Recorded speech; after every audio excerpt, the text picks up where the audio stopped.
Have you ever wondered what it takes to lose absolutely everything in a single moment and then discover that the universe had been preparing you for something far greater all along? What happens when the worst day of your life becomes the doorway to a purpose you never knew existed? This is a story about a woman who walked out into the street with nothing left to lose and found herself at the center of a crisis that would prove she had been exactly where she was supposed to be all along. The present moment finds Dr. Sarah Chun standing in the operations center of the Naval Surface Warfare Center in Dahlgren, Virginia, speaking to a room full of officers who hang on her every word. The fluorescent lights reflect off the polished insignia on their uniforms as she gestures toward a screen displaying complex satellite telemetry data. Her voice carries the calm authority of someone who has earned respect through years of proving herself in moments when failure was not an option. When she finishes her briefing, a 3-star admiral approaches her with something that looks remarkably like gratitude. But to understand how she arrived here in this position of trust and responsibility, we need to go back to a day that started with her carrying a cardboard box across a rain-soaked parking lot. The box was heavier than it should have been, not because of what it contained: a coffee mug with a faded university logo, 3 framed photographs, a sweater that had lived in her desk drawer for 5 years, and a small succulent plant that was somehow still alive but because of what it represented. 17 years of her life, reduced to objects that fit in a container meant for copy paper. Sarah felt the cardboard softening where the rain had begun to seep through the bottom, and she adjusted her grip knowing she had maybe another 30 seconds before everything would spill onto the wet asphalt. The parking lot of Meridian Systems stretched out before her like a gray ocean. It was just after 5 in the afternoon on a Thursday in March, and the sky hung low and heavy with clouds that had been threatening rain all day before finally making good on the promise. Her feet were already soaked through her canvas sneakers. She had warned them that morning, thinking it was just another day. She had not known when she tied the laces at 6:30 that morning that by 5:15 she would be leaving the building for the last time. Behind her, the glass doors of the main entrance reflected the parking lot lights beginning to flicker on in the growing darkness. Through those doors was the security desk where Tom had worked for 12 years, always greeting her with a smile and a question about her weekend plans. Through those doors was the elevator that had carried her to the 3rd floor every morning, where the communications division occupied the entire east wing. Through those doors was her desk, no longer her desk, now just a desk where she had spent countless hours analyzing satellite communication protocols and writing reports that protected systems most people never knew existed. The rain intensified and Sarah picked up her pace. Her car was parked in the back section of the lot where the junior staff were relegated. It had seemed like such a small indignity when she first started parking there 17 years ago, fresh out of MIT with a doctorate in electrical engineering and a head full of ambition. She had told herself it would not be long before she earned a spot closer to the building. But somehow the years had passed and she had remained in the back lot while others moved forward.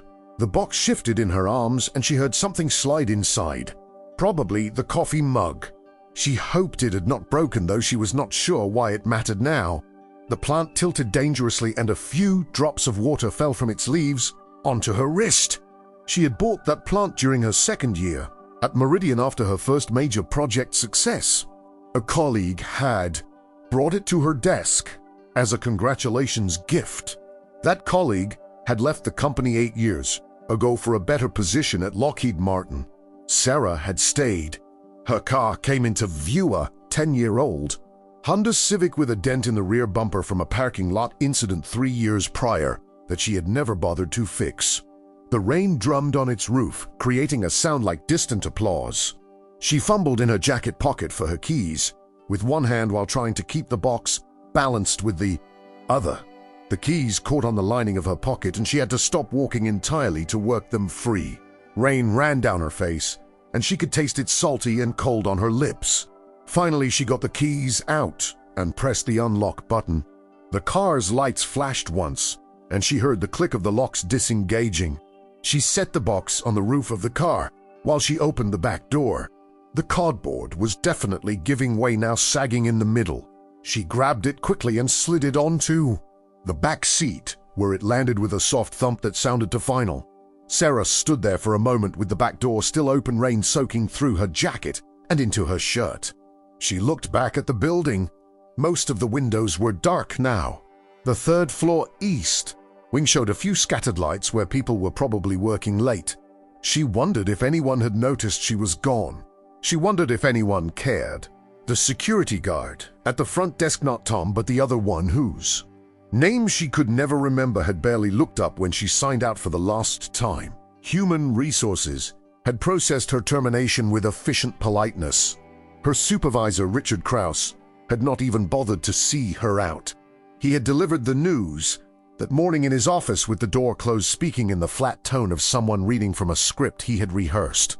"We are restructuring the communications division," he had said without meeting her eyes. "Your position is being eliminated. We appreciate your years of service, but we need to move in a different direction." She had asked what that meant. What different direction? The projects she was working on were critical to national defense contracts. The satellite communication protocols she had developed were being used by 3 branches of the military. Her security clearance was higher than almost anyone else in the division. Krause had shifted in his chair and finally looked at her, though his eyes focused somewhere around her left shoulder rather than her face. "The decision has been made at the executive level. I do not have additional details to share. You will receive your severance package and benefits information from HR." "Is this about the report?" she had asked. His expression had changed then, just for a moment, a tightening around his mouth. "I cannot discuss ongoing internal matters." But that was all the answer she needed. It was about the report. 3 months earlier, Sarah had discovered irregularities in the testing protocols for a new military satellite communication system that Meridian was developing under contract with the Department of Defense. The irregularities were not obvious. They were buried in layers of technical documentation and test results. But Sarah had been working with satellite systems for 17 years, and she knew what proper testing looked like. She knew what corners could be cut safely and which ones could not. And she knew that what she was seeing in these reports represented the dangerous kind of corner cutting. The system was designed to provide secure communication for naval vessels operating in contested waters. If it failed, if the encryption was compromised, or the signal was unstable, ships could lose contact with command during critical operations. People could die. It was that simple. She had written a detailed report outlining her concerns. She had documented every irregularity she had found. She had included recommendations for additional testing that would add approximately 6 weeks to the development timeline and cost roughly $200,000. She had submitted the report to her supervisor and copied it to the division director, as was proper protocol. 2 weeks later, she had been called into a meeting with Krause and told that her concerns had been reviewed and determined to be unfounded. The testing protocols met all contractual requirements. The project would proceed on schedule.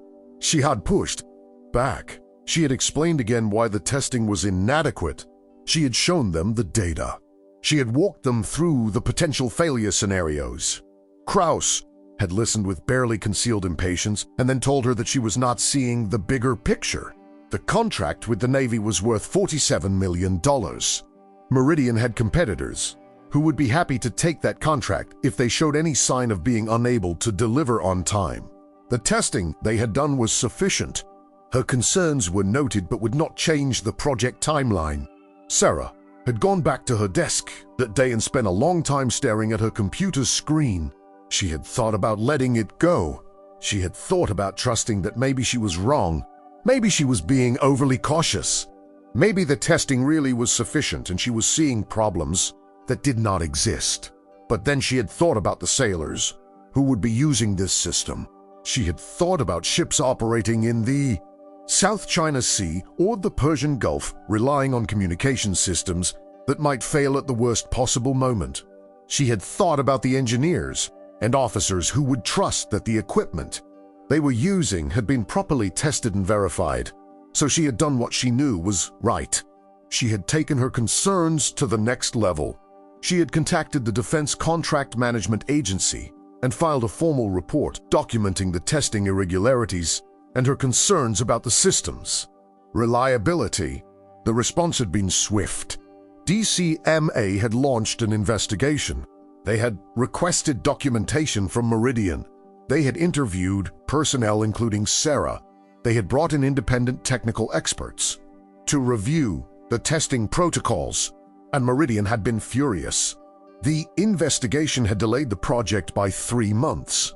It had required additional testing that cost far more than the $200,000 Sarah had originally proposed. It had brought unwanted scrutiny to the company's quality control processes, and ultimately it had proven Sarah right. The independent experts had found exactly the problems she had identified.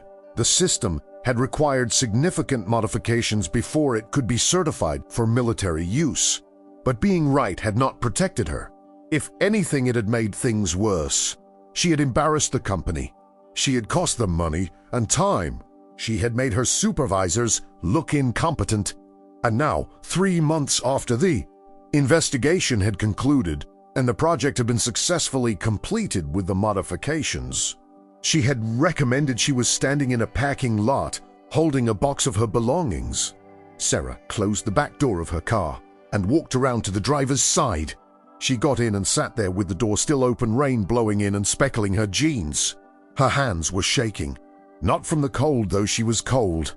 From anger, from disbelief, from the stunning unfairness of it all. She had done the right thing. She had protected people. She had probably saved lives. And this was her reward. She pulled the door closed, and the sound of the rain became muffled. She turned the key in the ignition and the engine coughed to life.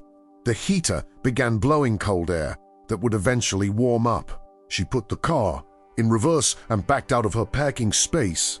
The windshield wipers scraped across the glass in a rhythm that sounded like an apology. As she drove toward the parking lot exit, she passed the spaces near the building where the senior staff parked. Krause's BMW was still there.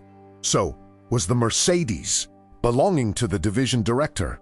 They were probably in a meeting right now, discussing the restructuring, discussing how they had successfully removed a problem employee, patting themselves on the back for protecting the company's interests. Sarah turned onto the main road and headed toward her apartment. The traffic was heavy with the evening rush. Brake lights glowed red in the rain. She merged into the slow-moving line of cars and tried not to think about what came next. Tried not to think about how she would explain this to her mother, who had been so proud when Sarah got the job at Meridian, fresh out of graduate school. Tried not to think about her mortgage payment or her student loans, or the fact that her security clearance would probably be flagged now, making it difficult to find another position in her field. The truth was she had been good at her job.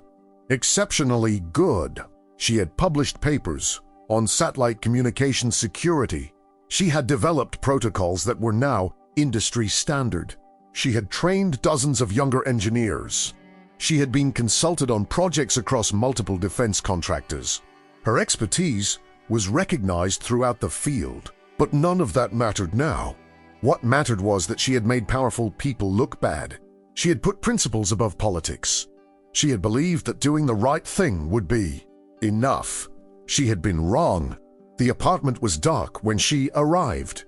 She lived alone in a small 2-bedroom unit in a complex that had been built in the 1980s and showed its age in the cracked parking lot and the water-stained ceilings. She had moved here when she first started at Meridian, planning to stay only a year or two before buying a house. But somehow the years had passed and she had never quite managed to save enough for a down payment. There had always been something, a car repair, a medical bill, helping her mother with expenses after her father died. She carried the box up the exterior stairs to her second-floor unit. The motion sensor light in the stairwell flickered on, casting harsh shadows.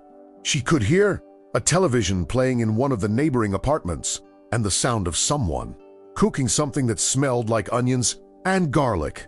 Inside her apartment, she set the box on the kitchen counter and did not bother to unpack it. The succulent plant sat on top, looking somehow accusatory. She filled a glass with water and drank it standing at the sink, looking out the window at the parking lot below, where security lights created pools of yellow illumination in the darkness. Her phone buzzed in her pocket.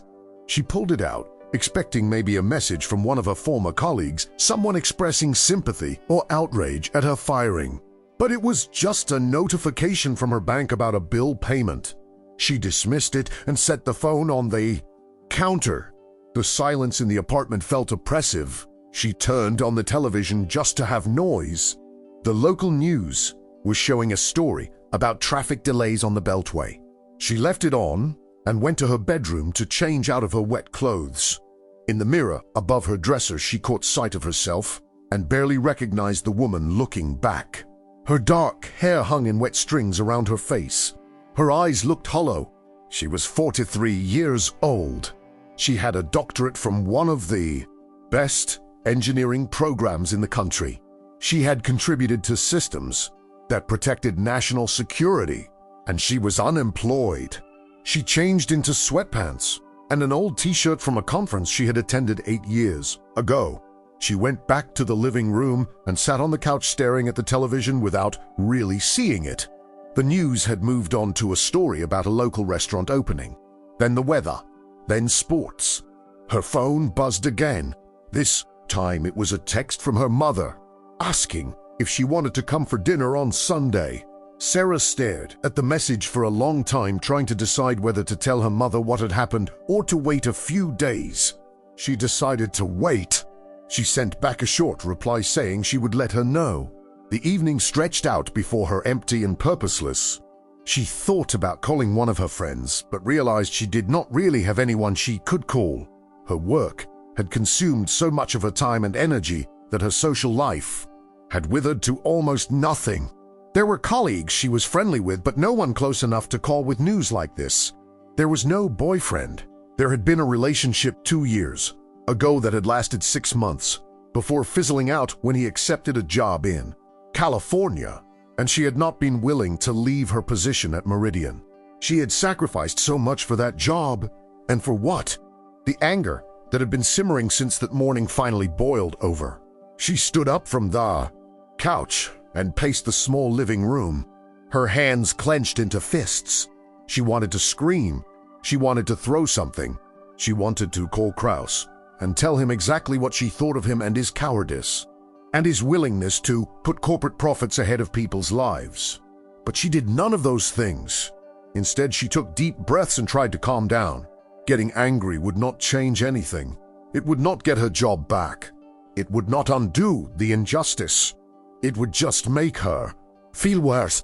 She went to the kitchen and opened the refrigerator, looking for something to eat. There was not much. A container of leftover Chinese food from 3 days ago that she was not sure was still good. Some yogurt. A bag of baby carrots.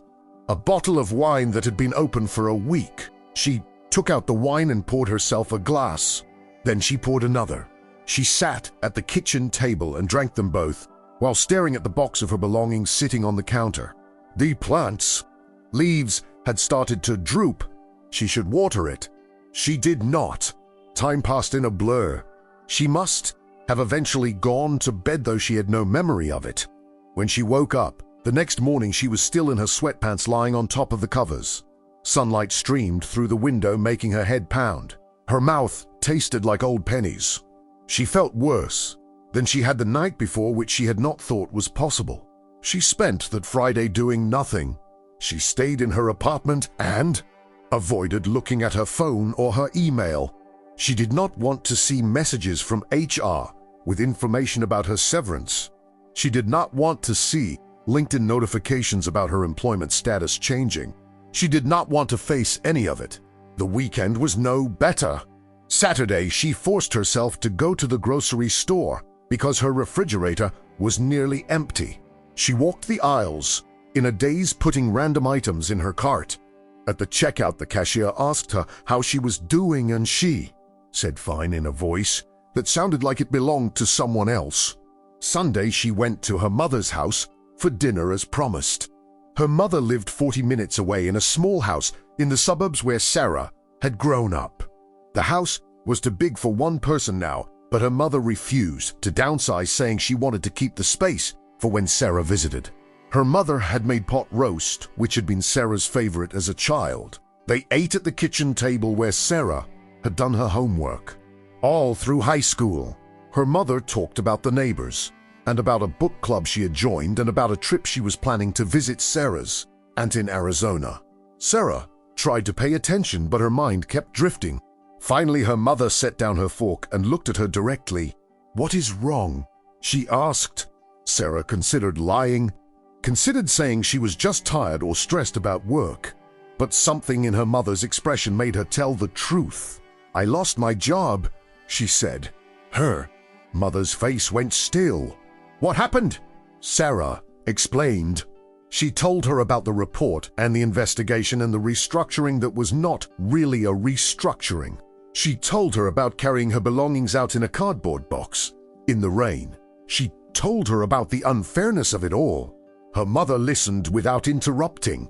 When Sarah finished, her mother reached across the table and took her hand. "You did the right thing," she said firmly. "You protected people. That matters more than any job." "It does not feel like it matters," Sarah said. Her voice cracked and she realized she was close to crying. "It feels like I threw away my career for nothing." "Not for nothing," her mother said. "Never for nothing. Your father would have been so proud of you." Sarah's father had been a Navy officer. He had served for 26 years before retiring as a commander. He had died of a heart attack when Sarah was in graduate school. He had always told her that integrity was the most important thing a person could have, that doing the right thing was not always easy, but it was always necessary. She had tried to live by that principle, and look where it had gotten her. She drove home that evening feeling slightly better. At least her mother knew. At least she did not have to carry the secret alone anymore. But the improvement in her mood was temporary. By the time she got back to her apartment, the depression had settled over her again like a heavy blanket. The following weeks blurred together. She filed for unemployment. She updated her resume. She started applying for jobs, though her heart was not in it. She went through the motions of looking for work, but every rejection email felt like confirmation that she had destroyed her career. Her savings account dwindled. The severance package from Meridian would last a few months, but not forever. She cut back on expenses. She stopped going out. She lived on pasta and frozen vegetables. She let her gym membership lapse. Friends from graduate school reached out occasionally asking how she was doing. She gave vague answers about exploring new opportunities. She did not tell them she was spending most days in her apartment watching television and trying not to think about how completely her life had fallen apart. 2 months after losing her job, she had an interview with a defense contractor in Maryland. The position was similar to what she had been doing at Meridian, though at a lower level. She prepared carefully. She dressed professionally. She drove to their office building and sat in the lobby waiting to be called back. The interview seemed to go well. She answered their technical questions easily. She discussed her experience and her publications. She was careful not to mention the circumstances of her departure from Meridian. But at the end of the interview, the hiring manager leaned back in his chair and said, "I notice you left Meridian Systems recently. Can you tell me about that?" Sarah's heart sank. She had known this question was coming, but she had not prepared a good answer. She tried to explain about the restructuring without getting into details, about the report or the investigation. The hiring manager nodded, but his expression was skeptical. After a few more minutes of polite conversation, he thanked her for coming in and said they would be in touch. They never called back. She had 3 more interviews over the next month. Each one ended the same way. Polite questions about why she had left Meridian, vague promises to be in touch, and silence. She started to understand that she had been blacklisted. Not officially. No one would admit it. But word had gotten around. She had made waves. She had caused problems for a major contractor. Other companies did not want to take the risk of hiring someone who might do the same to them. The realization was crushing. She had spent 17 years building her career and her reputation. She had become an expert in her field. And now that expertise was worthless because she had committed the unforgivable sin of putting safety ahead of profit. By the time for months had passed since her termination, Sarah had stopped applying for jobs. She was running out of money. Her severance was nearly gone, and unemployment barely covered her rent. She was behind on her car payment. Her credit card debt was mounting. She spent her days in a fog of depression. She stopped answering her phone. She stopped checking her email. She let her apartment get dirty. She wore the same clothes for days at a time. She could not remember the last time she had showered. Her mother called repeatedly, but Sarah did not pick up. She could not face her mother's concern or her questions or her attempts to help. She just wanted to be left alone. One evening in early August, she was lying on her couch staring at the ceiling when her phone rang. She almost did not answer, but something made her look at the screen. It was a number she did not recognize, with a Washington, D.C. area code. She debated letting it go to voicemail, but then she thought maybe it was about a job. Maybe someone had finally decided to give her a chance. She answered. "Is this Dr. Sarah Chun?" a man's voice asked. "Yes," she said. "Dr. Chun, my name is Commander James Morrison. I am calling from the Office of Naval Intelligence. Do you have a few minutes to speak?" Sarah sat up. Naval Intelligence. That was unexpected. "Yes," she said again. "I can talk. Dr. Chun, we have been reviewing your work on satellite communication protocols, specifically your research on encryption security for naval vessels operating in contested environments. Your papers have been very influential in our current thinking about communication system vulnerabilities." Sarah's mind was racing. Why was Naval Intelligence calling her? How did they even know about her work? "Thank you," she managed to say. "I am calling because we have a situation that requires someone with your specific expertise." Commander Morrison continued. "I cannot give you details over the phone, but I would like to invite you to come to our offices for a briefing. Would you be available tomorrow?" Tomorrow. She looked around her apartment at the dirty dishes piled in the sink and the laundry scattered across the floor. She looked down at herself in sweatpants and a stained t-shirt. "Yes," she said. "I can come tomorrow." "Excellent. I will send you an email with the address and security procedures. Please bring your identification and be prepared to go through clearance. The briefing will begin at 1000 hours. 1000 hours. 10 in the morning." She could do that. "I will be there," she said. After she hung up, she sat on the couch for a long time trying to process what had just happened. Naval Intelligence wanted to brief her on something that required her specific expertise. After 4 months of rejection and despair, someone was actually seeking her out. She stopped and looked around her apartment with fresh eyes. She had less than 24 hours to make herself presentable. She started with the dishes. The next morning, Sarah arrived at the Office of Naval Intelligence headquarters in Suitland, Maryland at 9:30. She had showered and washed her hair and put on the one professional suit she owned that still fit properly. She had even put on makeup which she had not worn in months. The building was an imposing concrete structure surrounded by security fencing. She went through multiple checkpoints showing her identification and having her belongings screened. Finally, she was escorted to a conference room on the 3rd floor. Commander Morrison was waiting for her.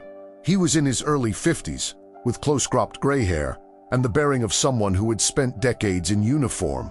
He stood when she entered and shook her hand firmly. "Dr. Chun, thank you for coming," he said. "Please have a seat." She sat at the conference table.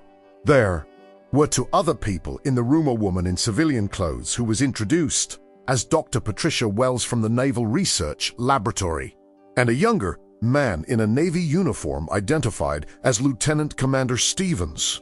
Morrison opened a folder and pulled out several documents. Dr. Chun, what I am about to tell you is classified at the top secret level. You still hold a top secret clearance from your work at Meridian Systems, correct? Yes, Sarah said. Her clearance had not been revoked when she was fired. That was something at least. Good, then I can speak freely. He paused and looked at her directly. 6 days ago, we detected unusual activity in the satellite communication network that serves the 7th Fleet operating in the Western Pacific. The activity suggests that someone has gained unauthorized access to the encryption protocols. Sarah felt her stomach drop. Someone has compromised the system. We believe so, Morrison said. We have not yet determined the extent of the breach, but preliminary analysis suggests it is significant. Dr. Wells spoke up. The system that has been compromised is the same one you flagged in your report at Meridian Systems. The one you identified as having inadequate testing protocols. Sarah stared at her. The modifications were made. The system was certified. The modifications were made to the initial design, Wells said, but there have been subsequent updates and patches. Some of those updates appear to have introduced new vulnerabilities. How bad is it? Sarah asked. Morrison's expression was grim. If this breach is what we think it is, someone could potentially intercept or spoof communications between our ships and command. They could create false orders. They could prevent legitimate communications from getting through. In a conflict scenario, this could be catastrophic. Sarah's mind was already working through the implications. Ships operating in the South China Sea near Chinese territorial waters. Tensions that were already high. Communication systems that could not be trusted. It was a nightmare scenario. Why are you telling me this? She asked. Because you understand the system better than almost anyone, Morrison sighed. You identified its weaknesses before anyone else. You predicted exactly the kind of vulnerabilities that we are now seeing exploited. We need your help to fix it. Sarah looked at the three faces around the table. They were serious. They were scared. And they were asking her, someone who had been fired and blacklisted and left to rot, for help. What do you need me to do? She asked. Over the next 2 hours, they briefed her on everything they knew. The breach had been discovered by a routine security audit. The affected systems included communication networks for approximately 40 ships, including 3 aircraft carriers. The source of the breach had not been identified, but the sophistication suggested a state actor, most likely China or Russia. We need to close this vulnerability immediately, Morrison said. But we cannot simply shut down the system. These ships are operating in contested waters. They need secure communications. We need to patch the system while keeping it operational. That is nearly impossible, Sarah said. You are talking about updating encryption protocols on deployed systems without taking them offline. The risk of introducing new problems is enormous. We know, Wells said. That is why we need someone who understands both the technical aspects and the operational requirements. Someone who can think through all the possible failure modes. Someone like her. Sarah looked at the documents spread across the table. She looked at the 3 people who were watching her with something that looked like hope. For months ago, she had been fired for trying to protect these systems. She had lost her career. She had lost her reputation.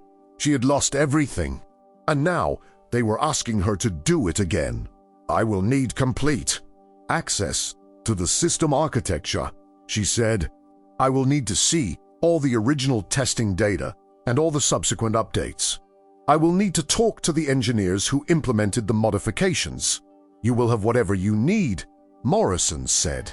And I will need authority to make decisions without having to go through layers of approval. If we are going to do this quickly, we cannot afford bureaucratic delays.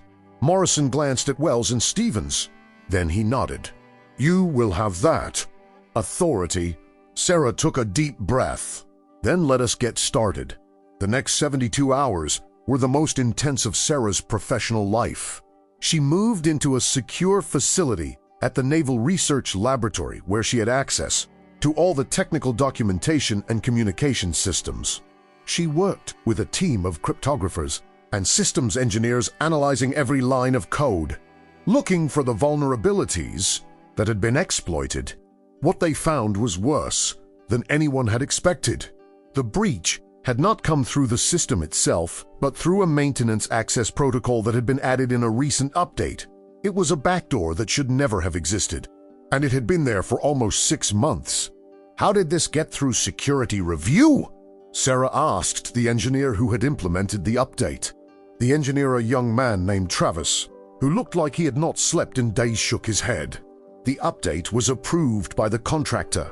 We assumed it had been properly vetted. Which contractor? Travis checked his notes. Meridian Systems. Of course it was. Sarah felt a cold fury settle over her. Meridian had cut corners again. They had added a maintenance backdoor to make their own work easier, without considering the security implications. And now, 40 ships were vulnerable because of their negligence. She worked through the night developing a patch that would close the vulnerability without disrupting the operational systems. It was delicate work. One mistake could disable communications for the entire fleet. But she had done this kind of work before. She understood these systems at a fundamental level. By the 3rd day, she had a solution. It required a staged rollout, patching the systems one at a time in a specific sequence to minimize risk. It would take approximately 48 hours to implement across the entire fleet. She presented her plan to Morrison and his team. They asked tough questions and she answered every one. Finally, Morrison nodded. "Do it," he said. The implementation began immediately. Sarah coordinated with communication officers on each ship, walking them through the patch installation process. She monitored the systems in real time, watching for any signs of problems. She barely slept. She ate at her workstation. She'd the facility at work. Ship by ship, the vulnerability was closed. The encryption protocols were secured.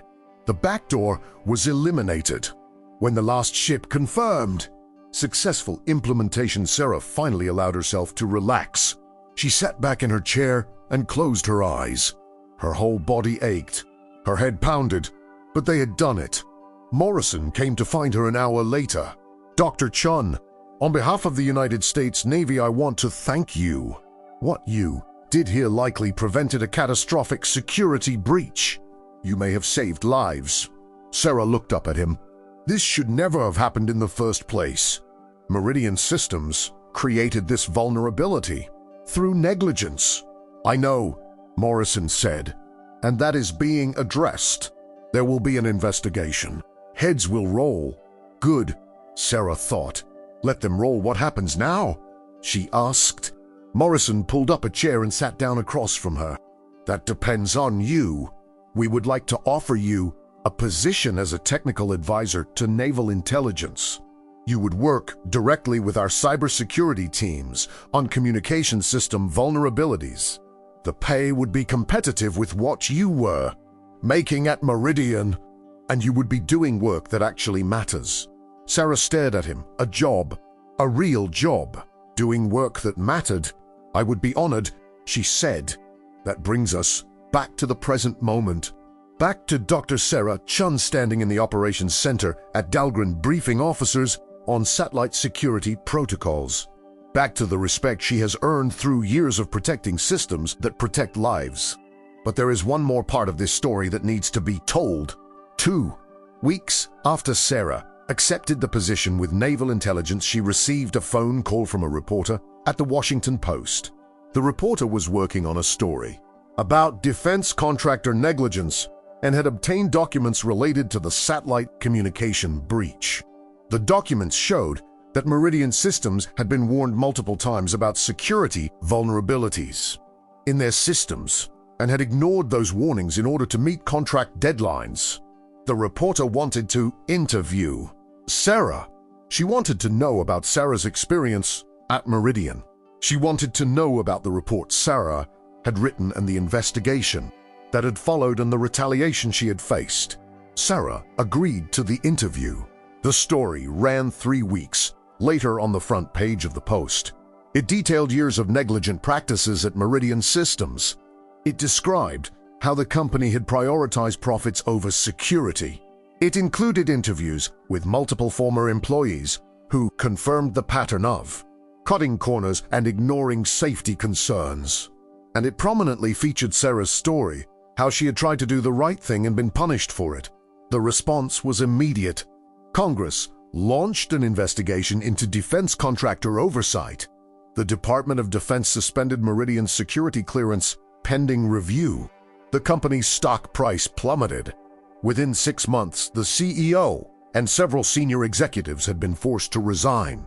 Richard Krause, Sarah's former supervisor who had fired her, was interviewed by investigators. He tried to defend his decisions. He tried to claim that Sarah had been insubordinate and difficult to work with, but the evidence was overwhelming.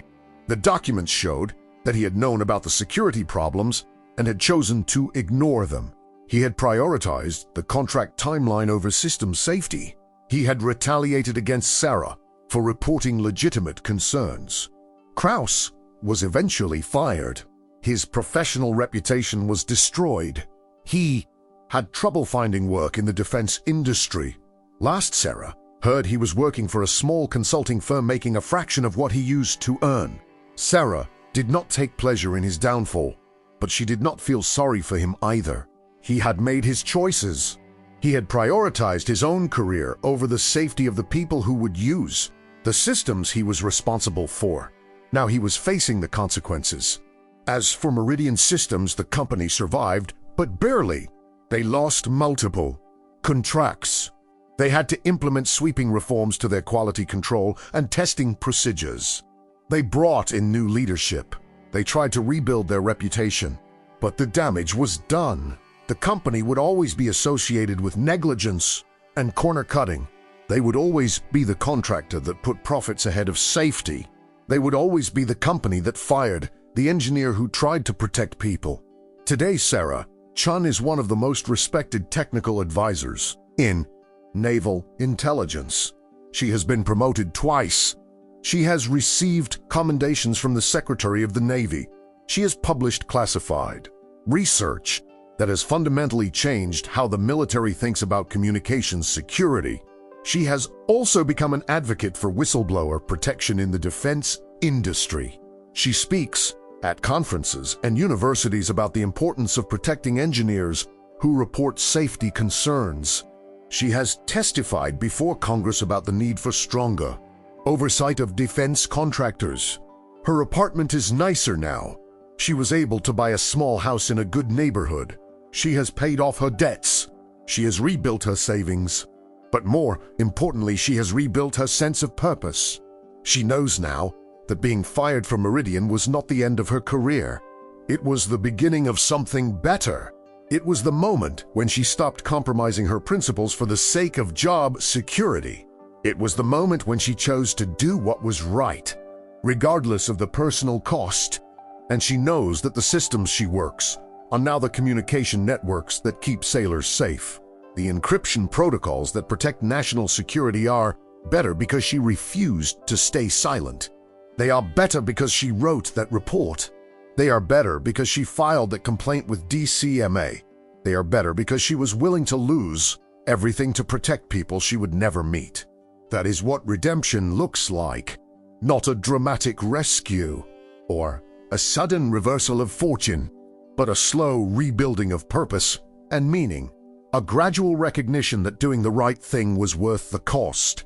An understanding that sometimes you have to lose everything to find out who you really are. Sarah thinks about that day in the parking lot sometimes. The rain and the cardboard box and the feeling that her life was over. She thinks about how wrong she was. Her life was not over. It was just beginning. Because the truth is that the universe had been preparing her for this all along. Every project she worked on at Meridian, every system she analyzed, every report she wrote, it was all leading to this. To the moment when the Navy would need someone with her exact expertise. To the moment when her integrity and her technical knowledge would combine to protect people in a way that mattered more than any corporate contract ever could. She had walked out into that parking lot with nothing left. No job, no prospects, no hope. But she had walked into a future where she would become exactly who she was meant to be. And that makes all the difference. *** character count, 45,289 ***.